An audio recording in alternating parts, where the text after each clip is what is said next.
Hello mga kabarya, welcome again dito sa channel natin, Altcoins PH1611. Now, nag-series tayo sa barya sa bansang Israel. Dati ito yung 10 agorot. So 10 agorot, ito yung barya nila. So parang 10 cents po ito. While ito naman yung 1 new shekel. Nasa 16 pesos ito yung value sa atin. Another denomination naman nila sa kanilang barya is 5 new shekel or shekalim. Ito yung barya nila na 5 new shekalim. So makita natin dito is dodecagonal po siya, 12-sided. Yung kaniyang composition copper nickel, yung copper niya is 75. While yung nickel naman niya is 25. So may nakasulat dito. So ito yung Arabic, Hebrew, Latin, saka English naman. Now tingnan natin yung kaniyang verse.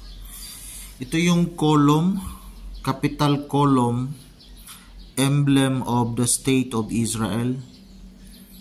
Sa mga building ito makikita.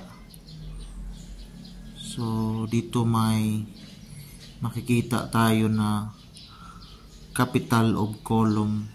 Ito naman yung kaniyang emblem, may menorah.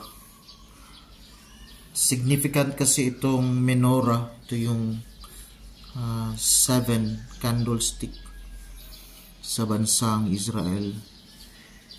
In the Bible, parang 7 churches that represents lights. So ang value nito sa atin sa peso, meron itong 81 pesos.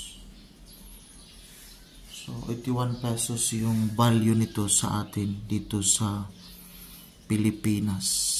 Hanggang sa ngayon nag-circulate pa po ito. Baka makapasyal po kayo sa Israel, pwede nyo itong makuha.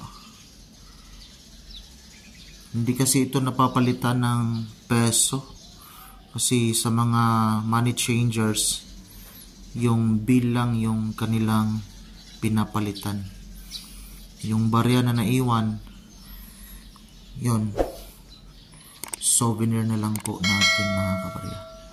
So at least may idea tayo sa kanilang barya sa bansang Israel.